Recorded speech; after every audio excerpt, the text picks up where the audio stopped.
tell you to run away. Isang magandang buhay po sa ating lahat mga ka-agri, lalong-lalo na sa ating mga magsasaka at mangingisda. Today is the last Saturday of July at sa ating episode po ngayong araw, we will cap this year's Nutrition Month. And speaking of Nutrition Month, meron po tayong special report tungkol sa sinagawang aktibidad ng DA12 na may kaugnayan sa buwan ng nutrisyon.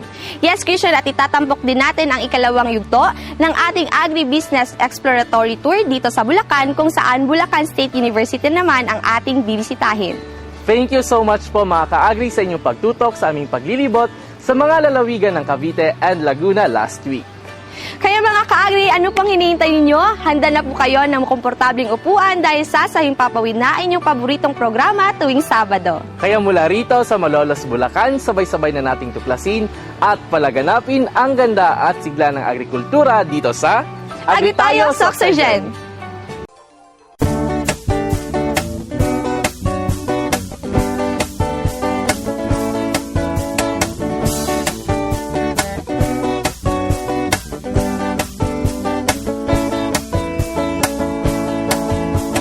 Magkamit ng dagdag na kalaman upang saka palaisdaan, mapagkakitaan ng mamamayan sa agrikulturang pangkabuhayan.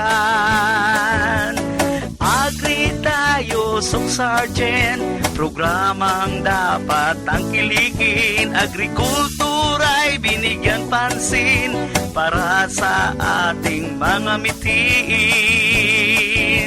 Ito'y programang pangkabuhayan at dito ika'y tutulungan.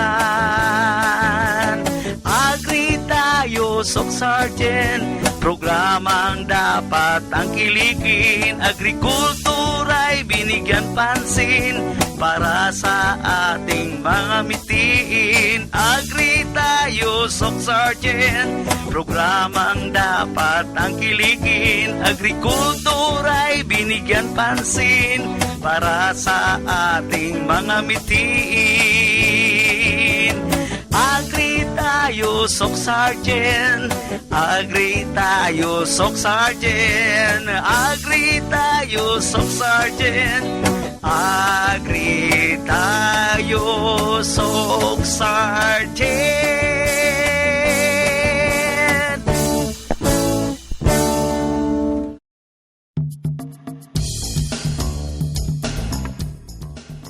Ang buwan ng Hulyo ay tinaguriang buwan ng nutrisyon sa Pilipinas, kung saan nakikisa ang bawat komunidad sa pamamagitan ng pagkakaroon ng mga palatuntunang may kaugnayan sa buwan ng nutrisyon. Ngayong taon, tema ng selebrasyon ay timbang iwasto sa tamang nutrisyon at ehersisyo. Ang Department of Agriculture ay isa sa mga ahensya ng gobyerno na aktibong ginugunita ang nasabing selebrasyon. Sa pamamagitan ng isinagawang Nutrition Month Culminating Program ng DA12, bawat kawani ng ahensya ay nagpakita ng kanilang buong pusong partisipasyon.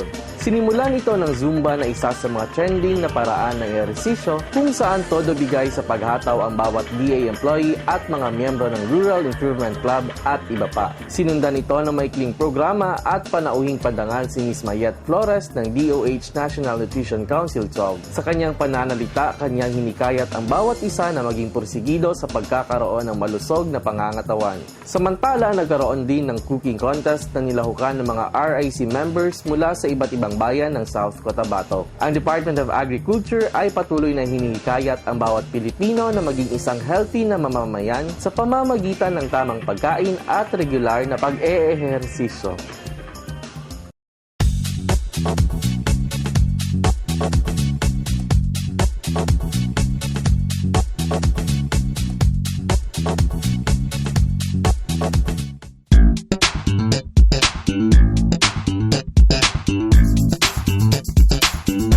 Alam ba ninyo na ang Bulacan State University ay isa sa pinakamalaking state universities sa buong Pilipinas batay sa student population? Sa unang semester ng school year 2014 to 2015, tinatayang nasa 49,000 ang enrollment turnout kasama na ang mga nasa satellite campuses. Mula rito, nasa 35,000 ang nag-aaral sa BSU Main Campus na matatagpuan sa lungsod ng Malolos dito sa Bulacan.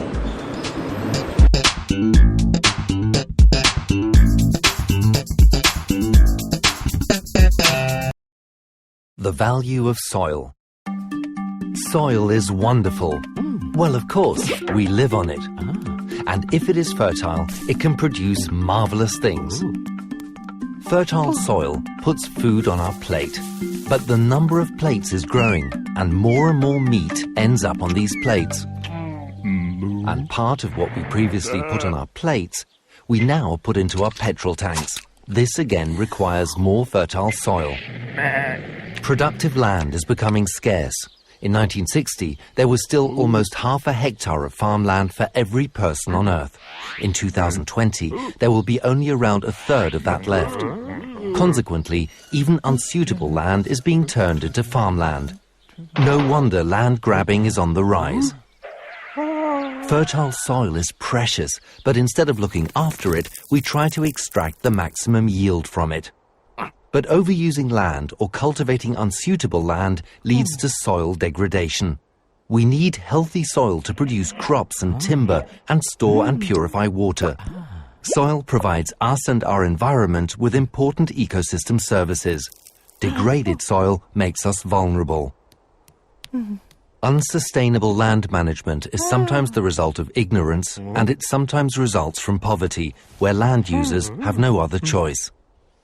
Land degradation is driven by things like cutting down forests, overgrazing, monoculture, salination, overuse of fertilizers and chemicals, or farming on sloping ground leading to soil erosion.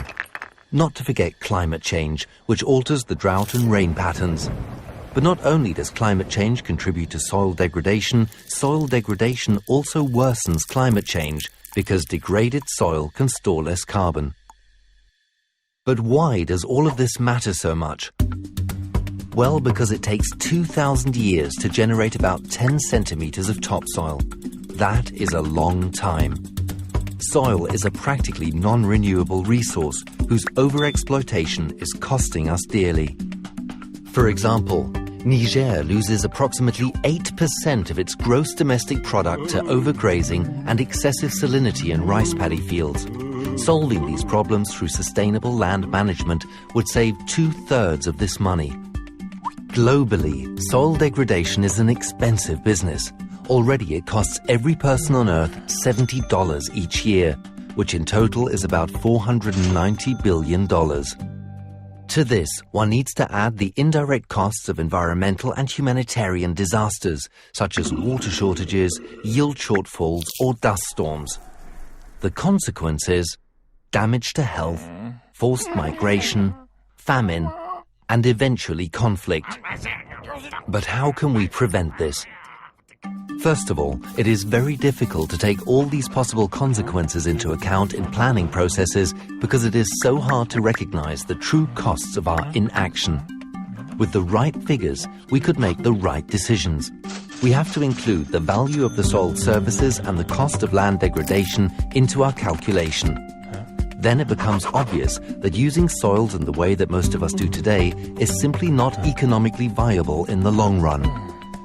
To solve this problem, we set up the Economics of Land Degradation Initiative, ELD. We want to find out more about these actual costs by bringing together scientists, decision makers in politics and industry, and local land users, and we want to take a global approach. How high are the costs of inaction? What are the potential benefits of adopting sustainable land management practices? What needs to be done? Land degradation has to stop. Knowledge about the costs must be passed on and become part of the decision-making processes. Sustainable land management isn't free, but in the long term it is the much cheaper option. It is the only way to preserve one of mankind's most precious assets, the wonderful, fertile soil.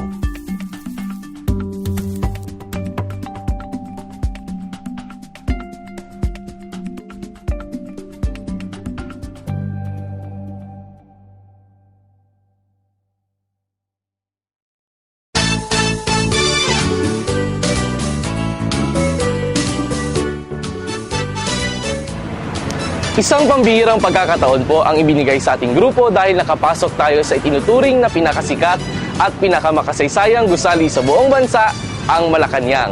Ang buong detalye po ng ating pag-tour sa tahanan ng ating Pangulo ay hati namin sa inyo mamaya.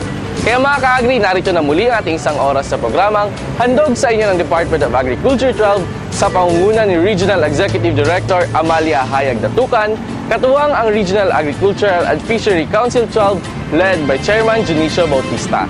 Kaya simulan na natin ang mga nangungunang balitang agrikultura ngayong linggo. Kasama si Ms. Nelma Limba ang bulutto, narito na ang ating Agri Balitaan. Sa ulo ng ating mga nangungunang balitang agrikultura. Bukod sa mga lalawigan ng Cavite at Laguna, mga lumahok sa 5 araw na Agribusiness Exploratory Tour, pumunta rin sa Bulacan.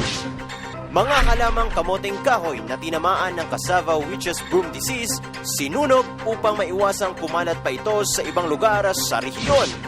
500 enrollees ng season-long School on the Air tungkol sa pest management for vegetables sumailalim sa isang post-examination.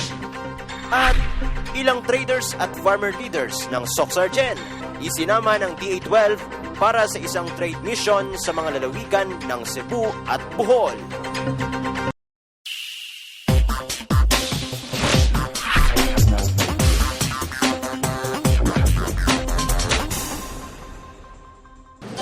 Narito na ang detalye ng ating mga balita. Maliban sa mga state universities sa mga lalawigan ng Cavite at Laguna, binisita rin ng mga estudyante at mga faculty members ng USMC-BDEM ang Bulacan State University at ang Palasyo ng Malacanang bilang bahagi pa rin ng kanilang Agri-Business Exploratory Tour sa Luzon. Tunghayan ang ikalawang serye ng kanilang biyahe sa Agri-Balita ni Nelly Escote Ilanan. Sa ikalawang bahagi ng Agribusiness Exploratory Tour ng 12 estudyante at 3 faculty members ng University of Southern Mindanao College of Business Development, Economics and Management at ilang kawani ng Department of Agriculture 12, July 10 hanggang 11, ay binisita ng mga ito ang Bulacan State University sa lungsod ng Malolos. Bahagi pa rin ng educational tour ang pangangalap ng mga good practices pagdating sa research, extension, instruction at iba pa sa iba't ibang academic institutions bilang paghahanda na rin sa mangyayaring Regional ASEAN Economic Integration ngayong 2015. We would like to express our thanks to Director Amalia Hayag Datukan of DA Region 12. In terms of the success of this activity, unfortunately, we were not able to visit the different farms due to bad weather. In general, or overall, the trip was successful. This gives us an opportunity to look at the practices of the different issues that can be applied also in our university, the University of Southern Mindanao. So in behalf of the Department of Agribusiness, University of Southern Mindanao, we would like to thank the DA staff for facilitating this activity. Thank you and more power. Ang Bulacan State University ay itinayo noong 1904 sa pamamagitan ng Republic Act 74 ng Philippine Commission noong 1901. Matatagpuan ang main campus nito sa Malolos City. Mayroon itong 4 na satellite campuses na makikita sa mga bayan ng Bustos, Bulacan, Pulilan at San Jose del Monte City. Mandato ng Bulacan State University o BULSO ang pagbibigay ng professional at technical training maging ang pag-promote sa research, advanced studies at progressive leadership. Kinikilala rin ito ng Commission on Higher Education bilang Center for Excellence and Center for Development sa buong bansa. Mainit na tinanggap ang grupo sa paaralan sa pangangasiwa ni BULSO President Dr. Mariano de Jesus, 10 ng kanyang mga vice-presidente at iba pang matataas na opisyal nito. Mula sa Bulacan ay tinungo ng grupo ang Maynila upang pumasok sa Malacanang Palace.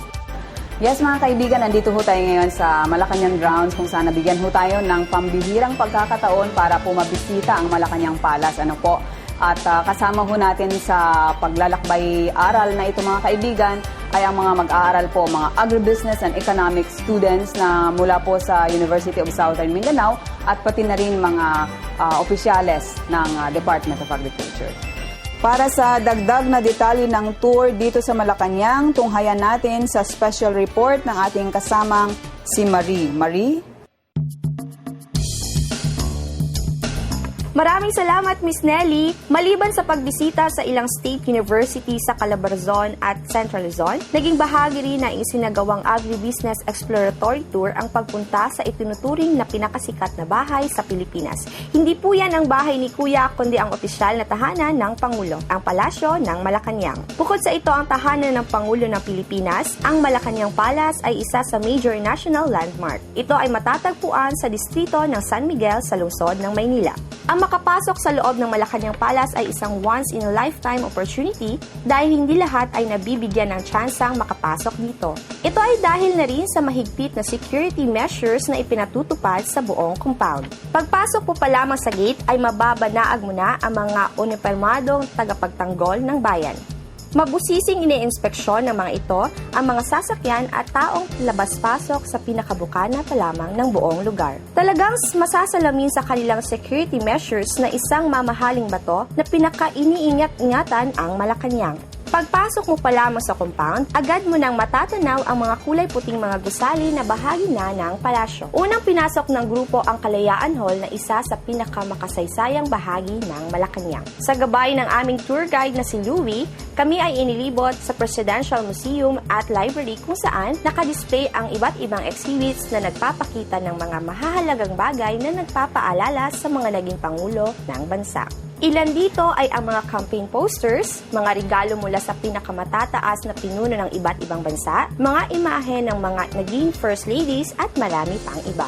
Kamangha-mangha rin ang mga memorabilia, mga tumatak na mga kagamitan at kasuotan ng mga naging pangulo ng bansa. Isa sa hindi makalilimutang kaganapang nangyari sa loob mismo ng Malacanang Palace na tumatak sa kasaysayan ay ang pagdeklara ni dating Pangulong Ferdinand Marcos ng Proclamation No. 1081 o mas kilala sa tawag na martial law noong 1972 hanggang sa pagbitiw nito sa pwesto noong 1986. Sa pagpreserba ng mga mahalagang bagay na ito ay nabigyan ng pagkakataon ang mga umuusbong na henerasyon upang sariwain at masulyapan ang mga naganap sandaang taon na ang nakalilipas na naghulma sa kasalukuyang panahon. Sa kabuuan, naging makabuluhan ang ilang oras naming paglilibot sa loob ng Malacanang dahil maliban sa pagkakataong makapasok dito ay maraming aral din ang aming napulot. Ang Malacanang ay nagsisimbolo lamang na sa tagal ng panahon at sa kabila ng mga hamon na kinaharap at naalpasan ng bansa ay matatag pa rin tayong nakatayo at buong pusong lumalaban. Yan ang lahing Pilipino. At yan ang kabuuan ng ating tour sa Malacanang. Balik sa iyo, Miss Nelly. So mula po dito sa Malacanang Grounds, ito po ang inyong lingkod si Nelly Escote Ilana, nag-uulat para po sa Agri tayo, SOCCSKSARGEN.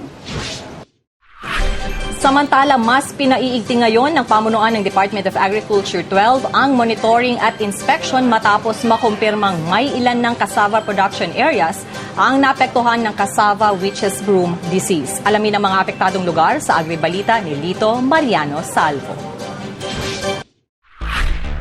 Dahil sa mayroon ng kumpirmadong kaso ng cassava witch's broom disease sa SOCCSKSARGEN, mas pinaiigting ngayon ng Department of Agriculture 12 ang monitoring at inspection nito upang masigurong hindi na kumalat pang nasabing sakit sa iba pang lugar. Ayon sa mga miyembro ng Technical Working Group na nakatutok dito, ilang cassava production areas na matatagpuan sa Tampakan, Tupi, Coronadal City at General Santos City ang kinakitaan ng mga senyales ng pag-atake ng nabanggit na sakit. Rekomendasyon ng TWG sa mga magsasaka na mayroong mga tanim na kamoteng kahoy na infected ng naturang sakit na agad nila itong bunutin at sunugin. Kaugnay nito, ilang cassava plants ang binunot at sinunog sa Barangay San Roque sa Coronadal City noong July 16 matapos makumpirmang inatake ang mga ito ng naturang sakit. Ito ay pinangunahan ng DE12, Agriculture Offices ng Tampakan at Coronadal City at iba pang ahensya.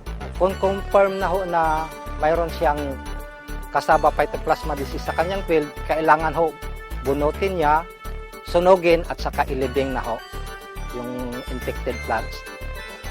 Kung wala pa ho sign or symptoms, hayaan na lang ho niya kasi yung farmer man kasi nagkikinabang sa kanyang yield ng cassava.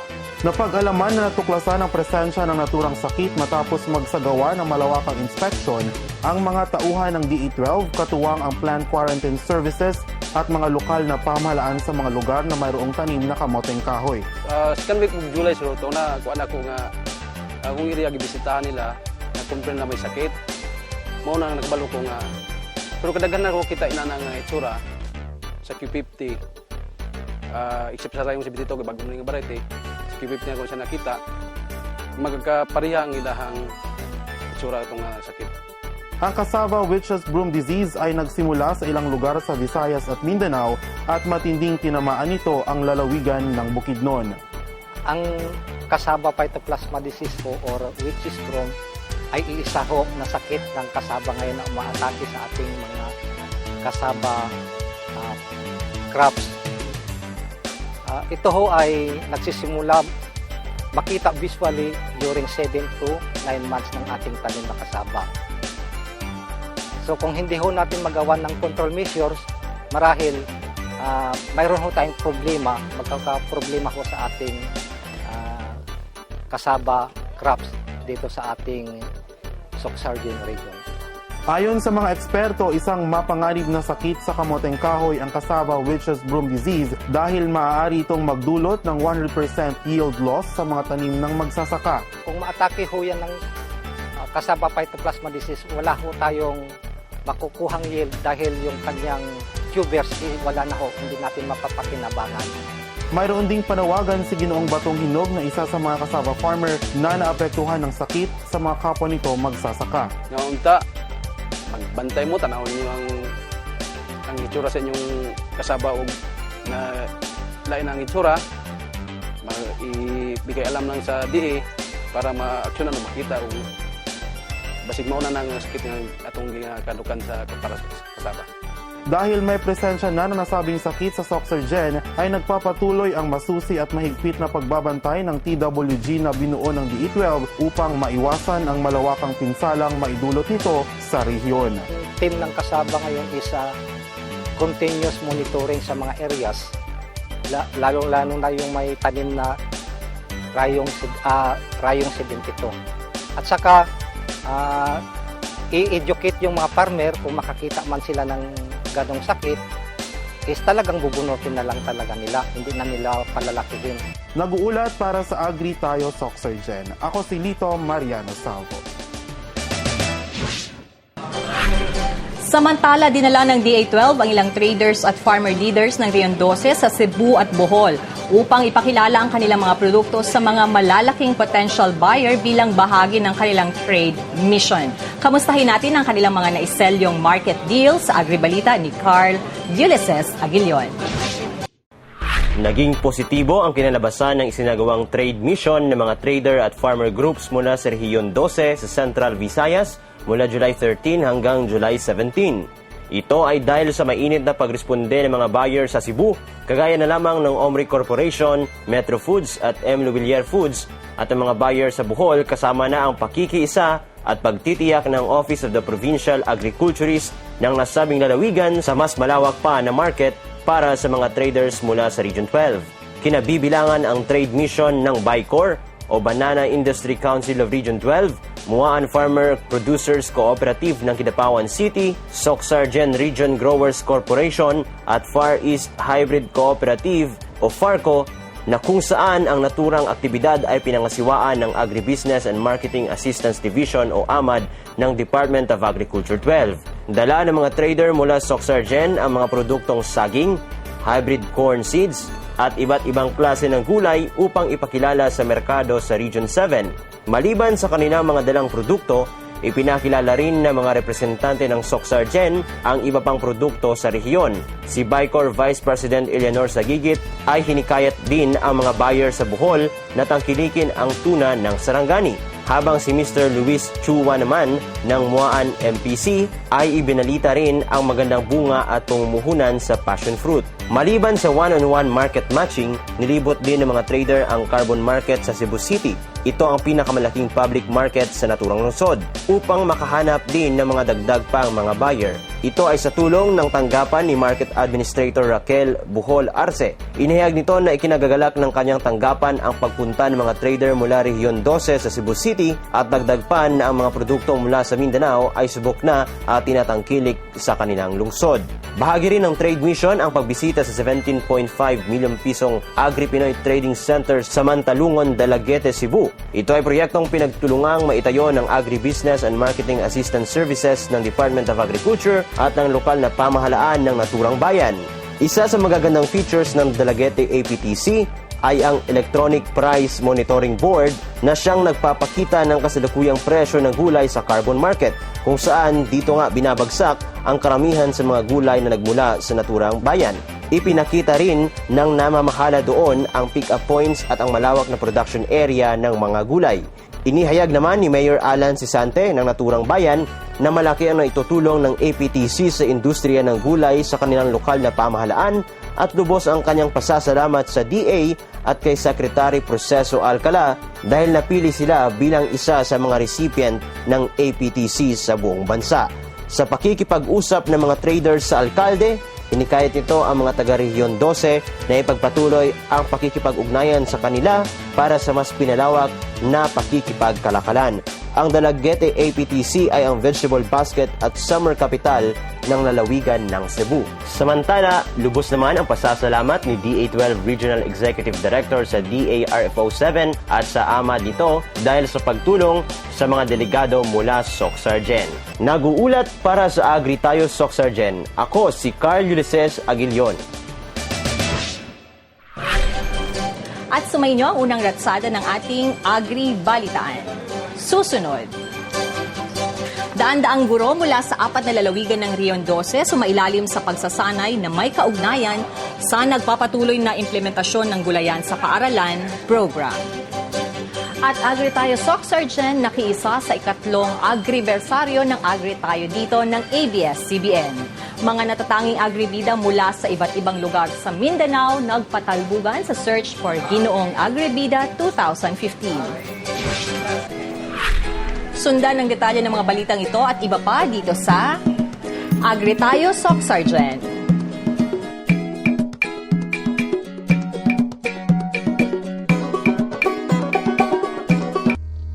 We overlook it.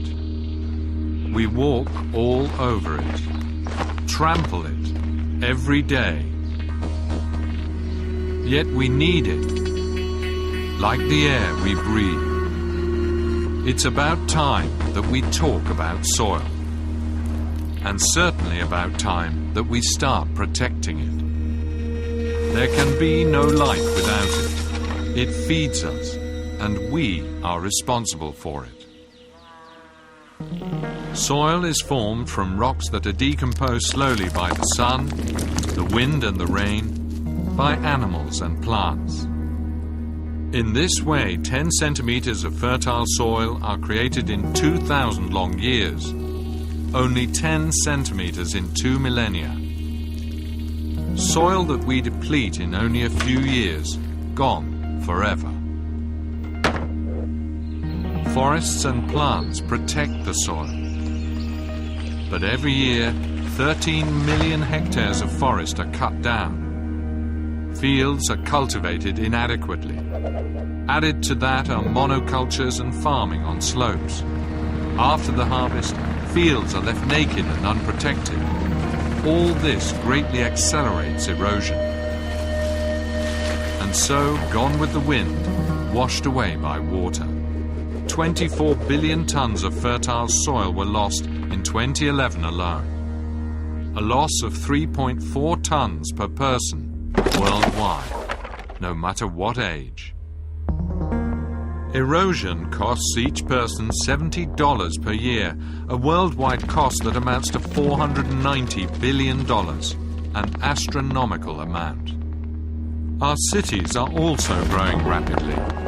Every year in Europe, an area as large as the city of Berlin is transformed into urban areas. Half of these soils are sealed. This is soil from which nothing can grow. But fertile soil is finite and therefore invaluable. Investors and states have realized this. The race for the soils of the world has already begun. Land grabbing, often with questionable means for questionable purposes. Millions of hectares of land change owner every year. The price? Ruined lives, uprooted families. Usually, these are the poorest of the poor. Often they have no choice. They destroy the forest because they need land to survive. We need healthy and fertile soil, now more than ever. Projections say the available arable land per Earth inhabitant will be reduced by half by 2050. But already today, 1 billion people go to bed hungry night after night. That's 1 billion people too many, and this number will increase every day if we do not distribute soil fairly. If we do not increase yields dramatically on every piece of land, or simply discover a second Earth, but we might not want to rely on that option. Soil and land issues rarely get our attention, or that of our policymakers. We see the full supermarket shelves and believe that things will stay like this forever. We live on credit at the expense of soils, but they are not inexhaustible.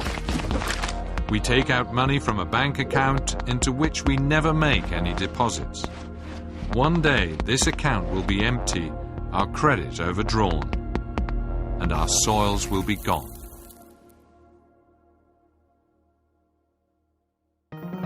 But there is good news. We have long known what we must do in order to preserve soils for our children. Let's remember, soil is a sensitive living being who wants to be taken care of. It is not a factory.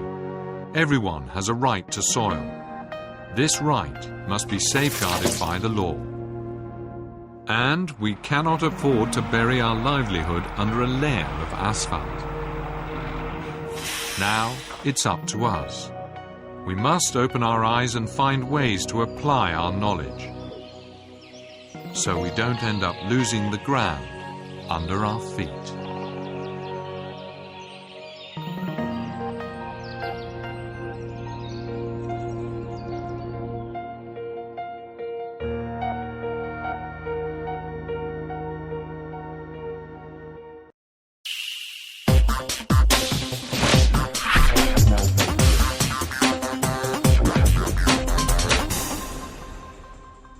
Sa pagpapatuloy ng ating Agri-balitaan, daan-daang mga guro mula sa 4 na lalawigan ng SOCCSKSARGEN ang sinanay ng Department of Agriculture 12, katuwang ang Department of Education hinggil sa organic vegetable production bilang bahagi ng umiiral na programang gulayan sa paaralan. Para sa dagdag na detalye, maki-Agri-balita kay Ibrahim Baundi.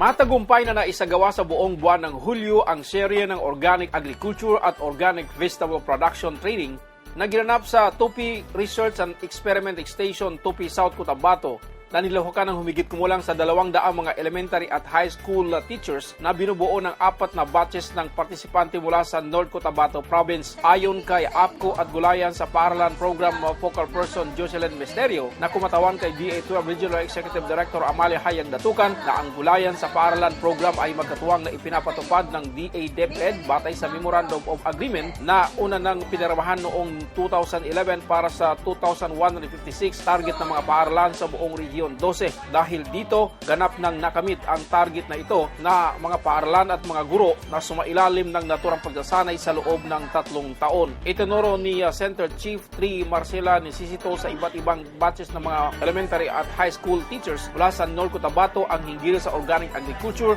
at organic vegetable production at ang tamang pagtatanim nitong mga organikong gulay, vermicompost, hands-on na sa paggawa ng mga organic fertilizer, fermented juices, vermicompost at fungicide na labis na ikinatuwa ng mga guro dahil sa mga kaalaman na kanilang natutunan sa nasabing series ng mga training na ito. Humigit kumulang sa 200 mga guro mula sa North Cotabato, partikular sa mga bayan ng Michayap, Libungan, Arakan, Pigkawayan, Pikit, Alamada, Manisilan, Makilala, Matalam, Carmen, President Rojas, Mlang at Tulunan na kapwang masayang nakatanggap ng mga training certificates, USB na may laman ng mga training topics at mga packets sa mga butong gulay at farm tours na kanilang magagamit sa pagtatanim sa kanilang paaralan. Sa ginanap na closing program, hinikayat ni RTD for Operations Zaldi Boloron ang mga partisipante na gamitin at ituro nila ang kanilang natutunan upang maging kapakipakinabang sa mga guro, bata, magulang hinggil sa pagtatanim at pagkain ng mga organikong gulay. Anya, dapat mag-organic na tayo para makaiwas ng mga sakit o kung hindi man kayang pure organic ay at least ang balanced fertilization muna sa paggamit ng organic at inorganic fertilizer. Ayon pa rin kay Boloron, ang organic agriculture o kilala sa tawag na RA 168 ay inakda ni Secretary Proceso Alcala noong 2010 na naglalayong makakatipid sa paggamit ng inorganic fertilizer at magkakaroon ng malulusog na pangangatawan ang mga mamamayang consumer ng mga agricultural products and byproducts. Para sa Agri tayo, SOCCSKSARGEN, ako po si Yves Baon. Samantala, isang 3 araw na Rapid Damage Assessment at Needs Analysis Training ang isinagawa ng Regional Disaster Risk Reduction and Management Council o RDRRMC at Office of Civil Defense o OCD, katuwang ang DA-12 sa Sarangani. Maki-Agribalita kay Edgar Alan Pasaol. Matagumpay na isinagawa ng Regional Disaster Risk Reduction and Management Council 12 at ng Office of Civil Defense 12 ang 3 araw na Rapid Damage Assessment and Needs Analysis o RDA na training noong July 14 to 16 sa Camp Agaab, Pulatana, Barangay Malandag, Malungon, Sarangani. Ang nabanggit na training ay isinagawa bilang paghahanda sa mga darating na mga kalamidad. Ito ay pinangunahan ni Office of Civil Defense 12 Regional Director Minda Morante at Assistant Regional Director Jerome Barranco. Ang RDA ay isang kasangkapang ginagamit sa pagtugon ng mga pangunahing pangangailangan sa pagsisimula ng isang kalamidad. Layunin rin ito na ma-determine ang immediate relief at response requirements. Sa pamamagitan rin ng RDA na-identify ang magnitude ng isang kalamidad dahil nakafocus ito sa general impact nito sa komunidad. Ang resulta ng RDA ay ginagamit bilang basehan ng action planning para sa paghingi ng tulong sa mga international assistance kung kinakailangan. Aktibo namang nakiisa sa nabanggit na pagsasanay ang Department of Agriculture 12. Sa 3 araw na training ay isa-isang ipinaliwanag ng mga taga-OCD 12 ang bawat detalye ng RDA sa pamamagitan ng lecture at maliban dito, sinanay rin ang mga partisipante sa pamamagitan ng aktwal na pagsasagawa ng RDA. Maliban sa DA-12, nakiisa rin ang iba't ibang ahensya ng gobyerno tulad ng Department of Education, Department of Public Works and Highways, Philippine Army, Philippine National Police at marami pang iba. Sa 3 araw na training ay maraming natutunan ang mga partisipante na maaari nilang mai-apply sa aktwal na kaganapan. At sa pamamagitan ng mga kaalamang kanilang napulot, mas magiging handa ang bawat isa sa pagtulong sa komunidad sa mga panahon ng mga hindi inaasahang kalamidad. Samantala, dumaan sa isang post-examination ang mga enrollees ng School on the Air on Pest Management for Vegetables bago sila pinagkalooban ng Certificate of Completion. Para sa dagdag na detalye, Maki-Agri Balita kay Chat Muñez. Sinagawa ng Regional Agriculture and Fisheries Information Section ang information arm ng DA-12 ang serye ng post-examination sa 500 enrollees ng School on the Air on Pest Management for Vegetables sa mga lalawigan ng South Cotabato at Sultan Kudarat mula July 14 hanggang July 20. Layunin ng nasabing pagsusulit na masukat ang kaalaman ng mga enrollee matapos ang ilang buwang pag-aaral sa ipapawid sa pamamagitan ng programang AgriWatch program ng DA-12 sa Radyo Bombo sa Coronadal City tuwing Martes mula 1:00 hanggang 1:30 ng hapon. Pinuntahan ng mga rapid stop ang mga lugar na kinaroonan ng mga enrollee at doon nagsasagawa ng pagsusulit. Ang eksaminasyon ay nahati sa 2 bahagi, ang fill in the blanks at enumeration, kung saan ang mga tanong ay nakasentro tungkol sa mga sakit at pesting umatake sa gulay at mga pamamaraan upang makontrol ang mga ito. Kabilang sa mga bayang nagkaroon ng post-examination ay ang Coronadal City, Banga, Tupi, Lake Cebu, Tibuli, Norala, at Tampakan sa lalawigan ng South Cotabato. Habang para naman sa Sultan Kudarat ay ang lungsod ng Takurong at ang bayan ng Bagumbayan. Lubos naman ang pasasalamat ng pamunuan ng DA-12 sa gabay ng mga kawani ng City at Municipal Agriculturist Office para sa pagtitipon ng mga enrollee. Samantala, sa susunod na episode, antabayanan po ninyo ang ating programa, ang ginanap na graduation ceremony sa Coronadal City noong July 22. Nag-uulat para sa Agri tayo, SOCCSKSARGEN, ako po si Chat Muñez. Panghuli nating balita, ipinagdiwang ng Agri Tayo Dito TV program ng ABS-CBN ang kanilang ikatlong Agri-Bersaryo sa Davao City na aktibong nilahukan ng ating programa na mas pinasaya ng Search for Ginoong Agri-Bida. Ano-anong mga aktibidad pa kaya ang tampok sa kanilang Agri-Versary? Silipin sa special report ni Christian Matuliano. Ngayong buwan ng Hulyo po ay pinagdiriwang ng Agri Tayo TV show ng ABS-CBN ang kanilang third Agriversary. At mga ka-agri, hindi po natin yan pinalampas dahil aktibo po tayong lumaho sa kanilang selebrasyon dito sa Davao City. Ang mga kaganapan po sa kanilang third Agriversary, silipin po sa ating special report. Kaugnay ng ikatlong Agribersaryo ng Agri Tayo Dito TV show ng ABS-CBN, ginanap noong July 18 sa Kadayawan Hall, NCCC Mall, Davao City, ang Search for Ginoong Agri-Bida 2015 na isang patimpalak para sa mga natatanging magsasaka. Pinatunayan ng 7 Agri-Bidang magsasakang mula sa iba't ibang bahagi ng Mindanao na hindi lang sila magaling sa pagsasaka kundi pati rin sa pagiging bibo at pagpapakita ng talento. Matatandaang noong nakarang taon ay nagmula sa Rehiyon 12 ang kauna-unahang nanalo sa Ginoong Agri-Bida at ito ay si Ginoong Marciano Rodriguez na isang diversified inland fish farmer. Naglaban-laban ang 7 kalahok sa iba't ibang exposures, kabilang na dito ang talent competition, creative farmers attire at barong Tagalog attire.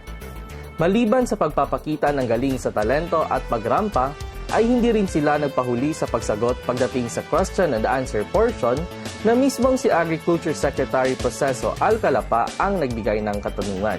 Sa kanang araw, bilang pagkakatuloy ng agrikultura, paano mo ma-influensyahan ng kabataan na tanggapin ang hamon na isinusulong ng pagsasaka at pag-isip? Naging pambato ng Rehiyon 12 si Ginoong Dante Codal na siyang presidente ng Midsayap, Tigkawayan, Libungan, Northern Kabuntalan Federation of Irrigators Association at isang magsasaka na may advokasiyang isinusulong. At ito ay ang pagsasaka ng palay. Hindi man nakuha ni Ginoong Codal ang unang pwesto, inuwi naman ito ang People's Choice Award kung saan siya ang may pinakamaraming likes sa Facebook. Sa huli ay namayagpag si Ginoong Juna Baya na siyang pambato ng Malaybalay Bukidnon at isinusulong naman ang diversified organic farming. Una sa lahat, nagpapasalamat ako sa Department of Agriculture, Region 12. Very exciting. Napakaganda, napakaraming question and answer, mga activities sa bawat programa tungkol sa pagsasaka po, sir. Ngayon lang po, nangyari sa buhay ko po ito, sir. Para na rin akong artista, parang nasa PBB, maraming katanungan. Masaya, i-encourage ko po yung ating mga ibang mga magsasaka, yung mga ating mga farmers leaders upang sa ganon ay ma-experience din nila yung very exciting na mga question and answer, talent portion, at lahat ng at iba-ibang mga katanungan dito po sa Agri-Bida 2015. Maliban sa Ginoong Agri-Bida, ginanap rin ang ilang aktibidad tulad ng seminar para sa mga magsasaka. Ang Department of Agriculture RFO 12 ay isa sa mga aktibong partner ng Agri Tayo Dito sa pagsasagawa ng aktibidad. Sa pangkalahatan ay naging matagumpay at masaya ang selebrasyon ng ikatlong anibersaryo ng Agri Tayo Dito at inaasahang mas tatagal pa ang programa upang mas marami pang magsasaka ang matutulungan ito sa pamamagitan ng pagbabahagi ng mahalagang impormasyon tungkol sa agrikultura. Nag-uulat para sa Agri Tayo SOCCSKSARGEN, ako si Christian Matuliano. At sumainyo ang naging kalipunan ng ating mga balitang agrikultura ngayong linggo. Tuloy-tuloy lang sa pagtutok dito sa Agri Tayo SOCCSKSARGEN.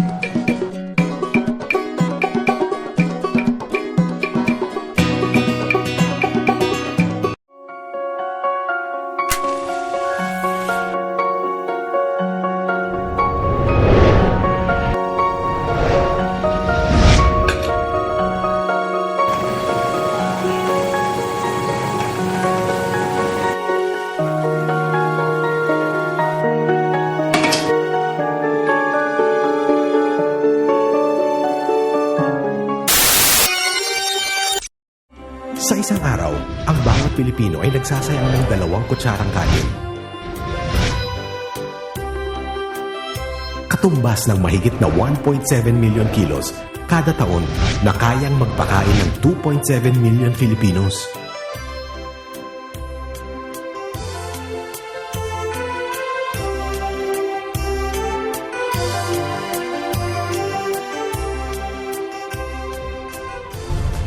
Palay, bigas, kanin.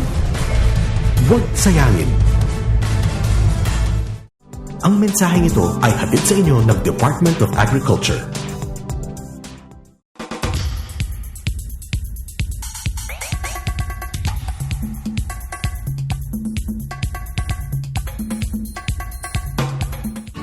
Ang project po, napakaraming projects na natanggap sa province ng Sultan Kudarat. No? Karamihan doon sa bayan ng Isulan, siguro ang Isulan ang pinakamaraming natanggap na PRDP projects, mga farm to market roads. No?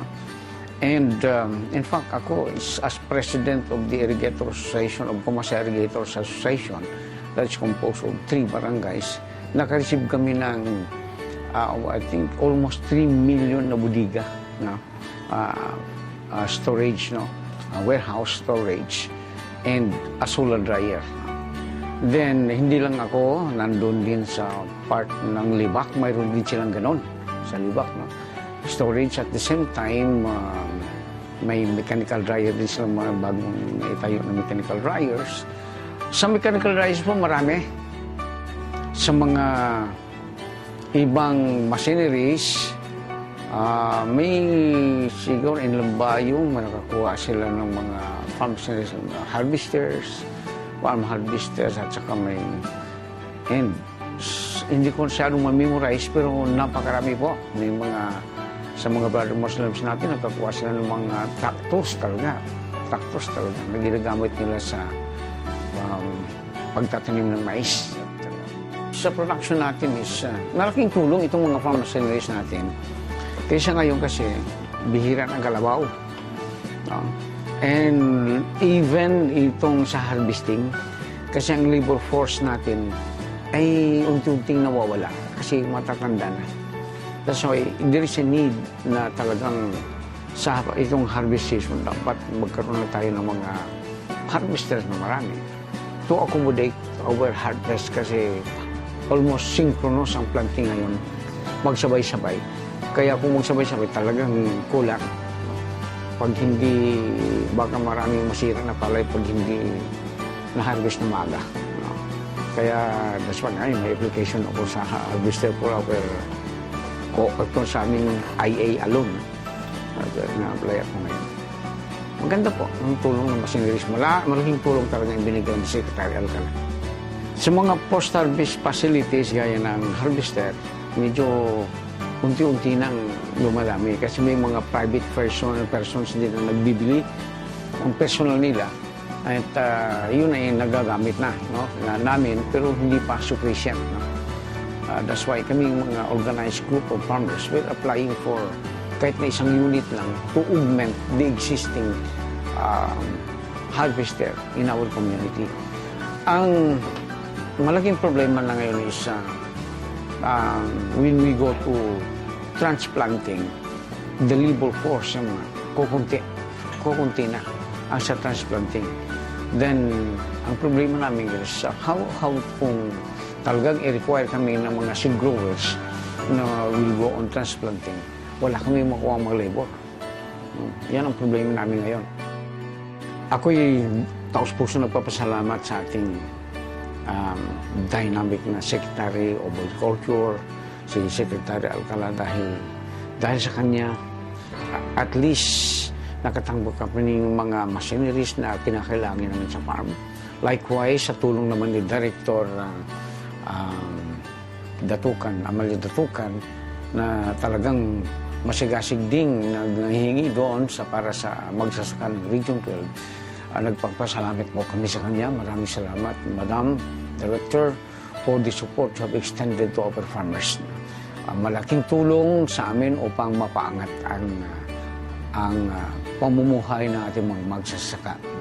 Maipataas man lang ang antas ng kanilang pamumuhay para sa ikabubuti ng kanilang pamilya. So sa ating, sana po, tuloy-tuloy na po ang ganitong pag-support ng government sa ating magsasaka para at least matugunan natin ang pangailangan ng ating bayan sa pagkain, mapabilis ang production natin dahil sa machineries, at mapataas din ang production ng ating mga magsasaka dahil sa magandang land preparation po. Sa aking kapwa magsasaka, particularly ang organized groups, irrigators association, cooperatives o farmers association o anumang samahan ng magsasaka. Kung gusto niyo maka-avail ng mga machineries para mula sa Department ng Agriculture, mag-prepare lang kayo ng mga requirements, letter of intent, then resolutions of your organization na you are applying for a certain machinery, then endorsement from your municipal officials, or maybe municipal agriculturist, office of the municipal agriculturist, likewise sa provincial agriculturist po. Kailangan nila ang endorsement para at least malaman nila na tutulong sila sa pag-endorse din sa region ng inyong machineries, ng pangangailangan ninyong machineries. At huwag kayong matubuli, preparations lang. Hindi mahirap i-prepare ang mga papeles na. Kunting tiyaga lang at talagang kung interesado kayo, madaling makakuha tayo ng mga machineries na po ito. Dahil ready na po ang mga machineries natin. Our Secretary of Agriculture is very much willing to give us, to support us. Likewise, our Regional Director, Madam Amalia Datukan po ng Regional Fed. At sa ating magsasaka, huwag kayong mag-atubili, magsigasid kayong mag-apply upang magkaroon kayo ng mga machineries na ito. At sa kay Director Datukan, Amalia Datukan, and likewise with our Secretary, maraming salamat po sa inyong pagtugon sa pangangailangan ng ating mga magsasaka. Maraming salamat.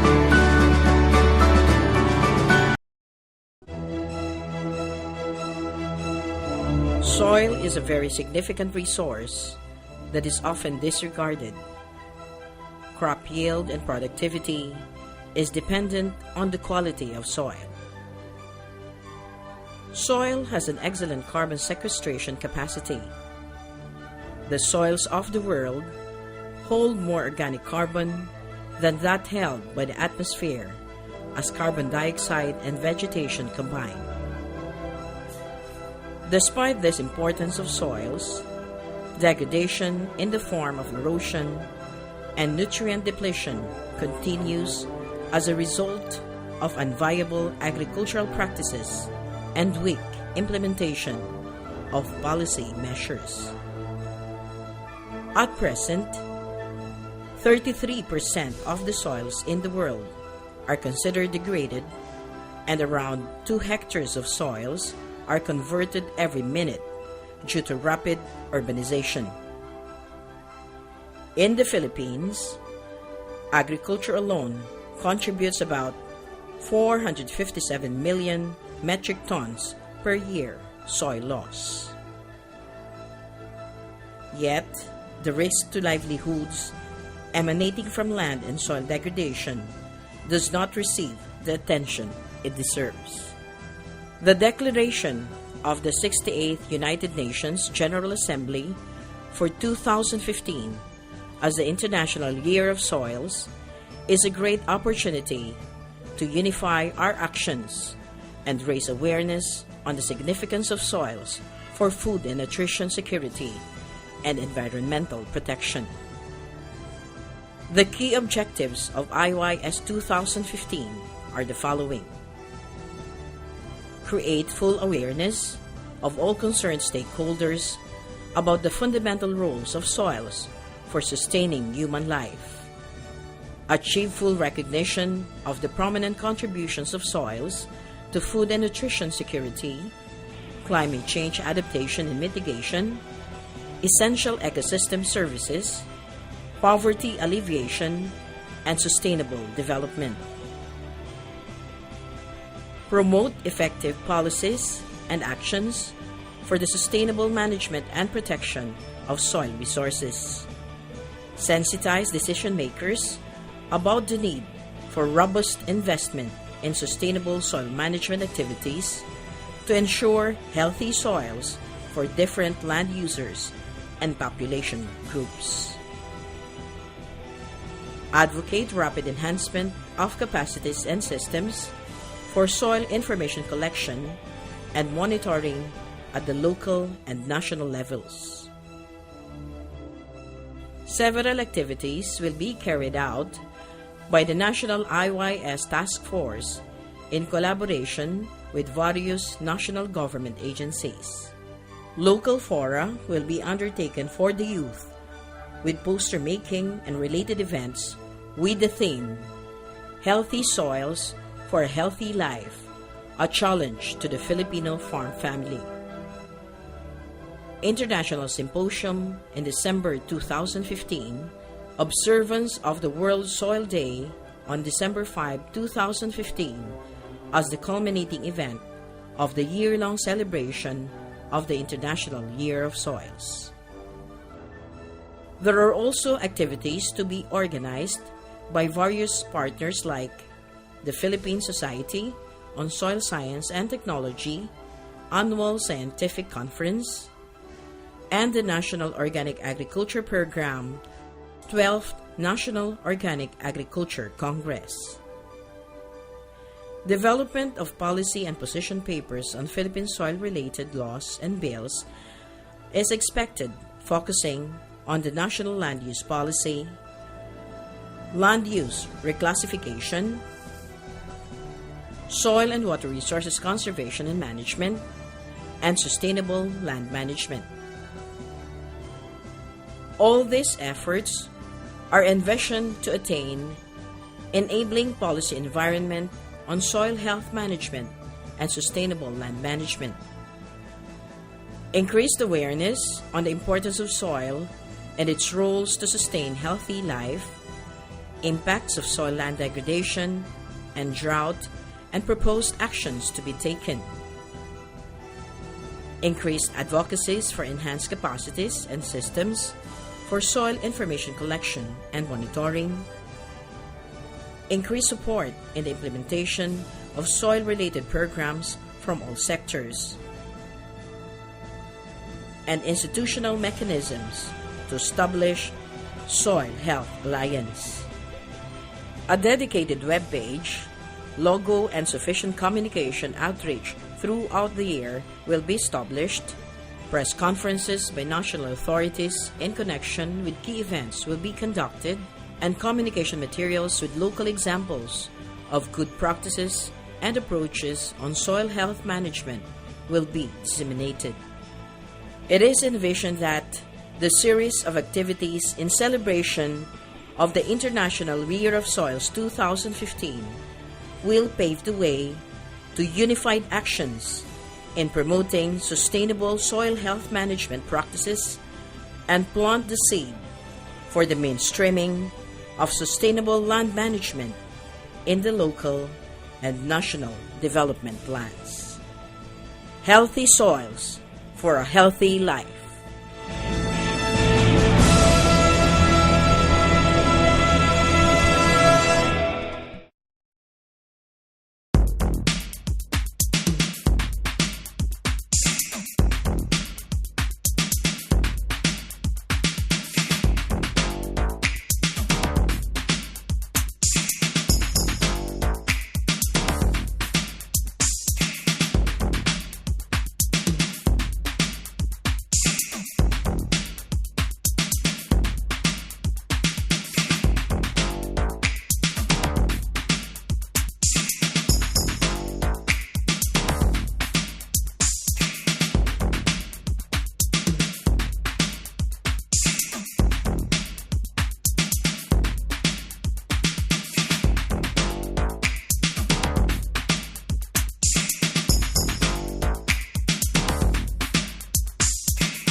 Sa kabila ng masamang panahon ay naging matagumpay pa rin ang ating 5 araw na paglalakbay sa ilang mga lalawigan dito sa Luzon.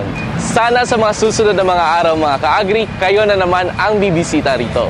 Mga ka-Agri, maraming salamat po sa inyong walang patid na pagsubaybay sa ating programa linggo-linggo. Kaya mula rito sa Department of Agriculture Central Office dito sa Quezon City, sa susunod na Sabado, sabay-sabay pa rin nating tuklasin at palaganapin ang ganda at sigla ng agrikultura, hindi lamang sa SOCCSKSARGEN kundi sa buong Pilipinas. Ito ang Agri Tayo, SOCCSKSARGEN.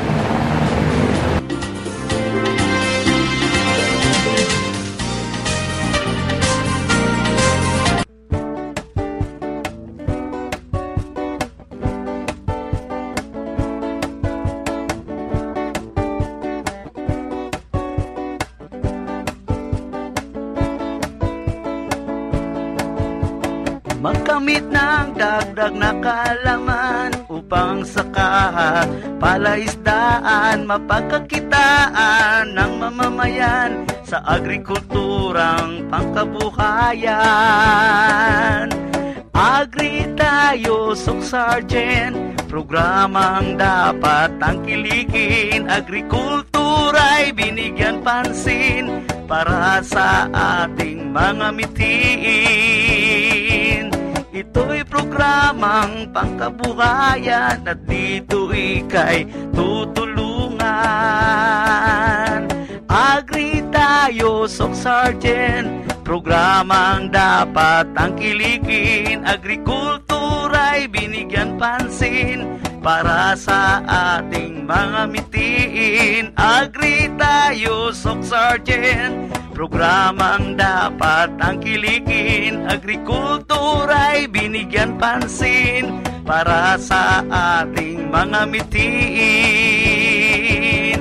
Agri tayo, SOCCSKSARGEN, Agri tayo, SOCCSKSARGEN, Agri tayo, SOCCSKSARGEN, Agri tayo, SOCCSKSARGEN.